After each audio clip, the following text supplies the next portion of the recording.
тапсырмада сендерге берілген тапсырмада сол көлбеу қиғаш орналасқан сызықтар бар.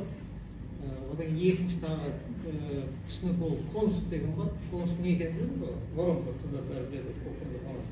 Міне конус деген сондай. Бұл конустың пішінін келтіретін осындай нелер бар, орындары бар. Бұл конус деген ортасында ось болады, және конустың шеткі контурлы сызығы сол оське қатысты симметриялық қиғаш орналасады. Сонда мынау жері конустық болады, ал мынау көлбеулік болады. Қай вариантты алатын болсақ та, ол жерде мына қиғаш орналасқан ол көлбеулік, ал мынау оське қатысты симметриялық орналасқан мына бөлік ол конустық. Қай вариант болса да, мына вариантты алсақ, мына жерде аяғының беті бұл көлбеулік, ал мынау үстіңгі жағы қараңыздар, конус сияқты болып тұрған, қиық конус. Бұл конустық. Сонда біздің тапсырмада осы көлбеулік конустық сызықтарды тура сызып, қалған жай фигураның өзі түз сызықтар тура осыны көшіп сыза салу. Енді сол көлбеулік конустықты қалай сызамыз? Көлбеулікті біз тік бұрышты, үш бұрышты гипотенуза деп түсінсек болады. Өзінің оның өлшемінде солай беріледі, қатынас арқылы. Қатынас деген не? Қатынас деген осы тік бұрышты, үш бұрыш болатын болса, соның екі катеті болады, бір гипотенуза, сонда бір катет қысқа, екінші катет ұзын катет, сонда екі қысқа катеттен ұзын катеттің екеуінің арасындағы қатынас соның мөлшерінде, көлбеуліктің мөлшерінде береді. Енді біз өзіміздің тапсырмаға қарасақ, сол қиғаш орналасқан сызыққа үстіне стрелка қойып, жерге полға мынандай жазу жазып қойған. Ол жазу, қараңдар, қате жазу. Оны қалай дұрыс оқу керек? Бұл неге қате? Сызу компьютерде терілгеннен кейін, компьютер кейбір белгілерді түсінбей қалғаннан кейін ол өзінше қоя салады. Сөйтіп түсінбедім, сұрақ берілсін қоя салады. Осы қате жазуды біз бұлай дұрыс оқуымыз керек. Сонда мынау белгі ол сол тік бұрышты, үш бұрыштың катет гипотенузасы, ол көлбеуліктің белгісі. Осы көлбеу сызықтың мөлшері мынандай деп көрсетіп тұр. Бұлай дұрыс оқуымыз керек. Сонда жерде сұрақ берілсінен кейін 2 сан, 3 сан берілсе, сонда біреуі ол бір кесінді, мына катеттің бір кесіндісі, бір бөлігі, ал одан кейінгі сандар қараңдар, бірде 10. Мына ұзын катеті, қысқа катеттен қанша есе көп қатынас. Соны білдіреді. Осылай дұрыс оқуымыз керек. Бұл көлбеулік. Енді мына көлбеуліктің белгісі бізде қиғаш сызып қай жаққа қарай бағытталса ұшы. Біздің белгінің ұшы сол жаққа қарай бағытталып тұрады екен. Егер біздің көлбеу сызығымыз теріс жатқан болса, онда біздің көлбеу белгісі тура онда ұшы сол жаққа қарай тұрады екен. Біз соған қарап қояды екенбіз. Енді осы көлбеулікті берген қатынасқа қарай қалай сызамыз? Тік бұрышты үш бұрыш сызуымыз керек деді. Мен мына мысалды қазір сызып көрсетейін.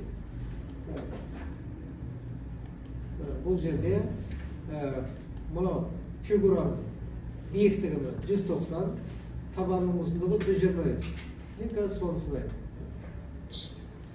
Биіктігі 190, табанның ұзындығы 125.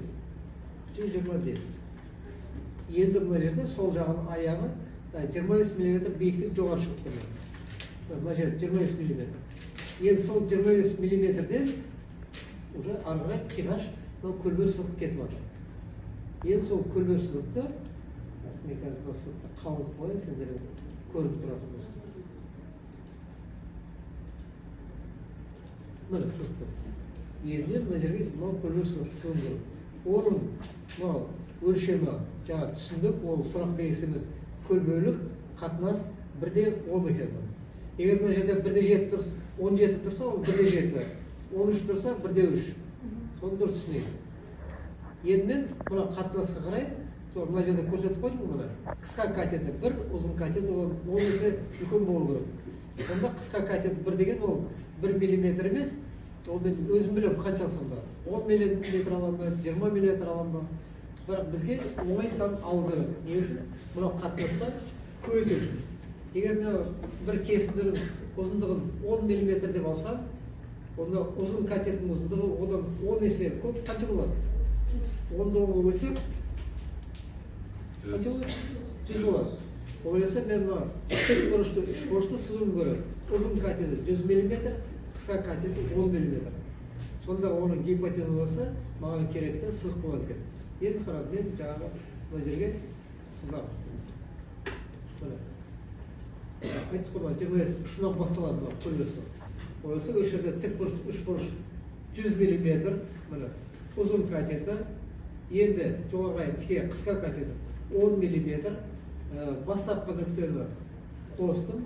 Сонда мына тік бұрыш үш бұрыштың гипотенузасы маған керекті мына көлбесі. Міне көлбелік осылай сызылады екен. Ал енді мына жерде ұшында түйіндесі бар. Ол түйіндесі мына тік сызық пен мына көлбелік сызықтың екеуінің арасындағы түйіндесу. Екі түзудің арасындағы түйіндесу. Оны өткен сабақта мен көрсеткен.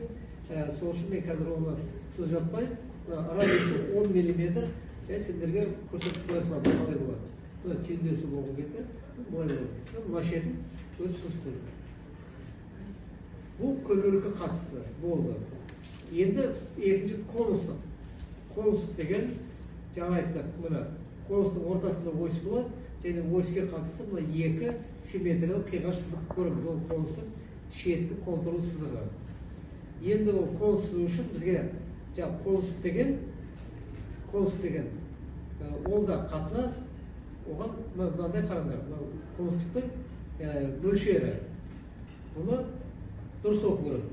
Ол да сұрақ белгісі сан тұрма, ол қате. Оны дұрыс оқу үшін енді конустықтың белгісі, конустықтың суреті қараңдар. Ол суреті. Және тура жаңағыдай қатынас 2 сан, 3 сан берілсе, бір кесіндімен қасында қалған сан екеуінің арасында қатынас. Мына жерде 15 деп тұр, мен қазір соған тура келтірейін. 15, сұрақ белгісі 15 болатын болса, оны дұрыс оқитын болсақ, ол қанша болады? 1-де 5 болады екен. 1-де 5. Осылай дұрыс оқылады екен.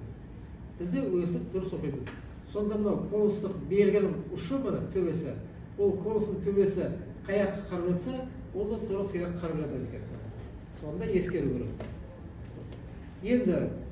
Енді бұл конустың қалай салып жатпай, мен тек осы жерді қалай тұрғызу, мынау конустың шеткі контур сызығын қалай сызу.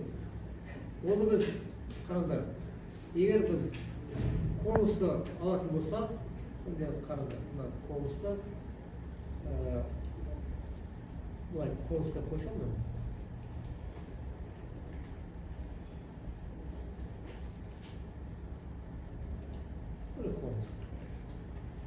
Сонда конустық мынау қатынас, ол конустың табанының ұзындығы мен табаны. Ол соның биіктігі арасындағы қатынас. Бізде қазір мынау 1-де 5 болып тұр. Мынау конустың толық табанның ұзындығы, енді табан ұзындығы ол проекциясы, ал конустың табаны ол диаметр. Соны бір кесінде болсақ, биіктігі екеуінің арасындағы қатынас. Енді біз оны сызып отырмайыз,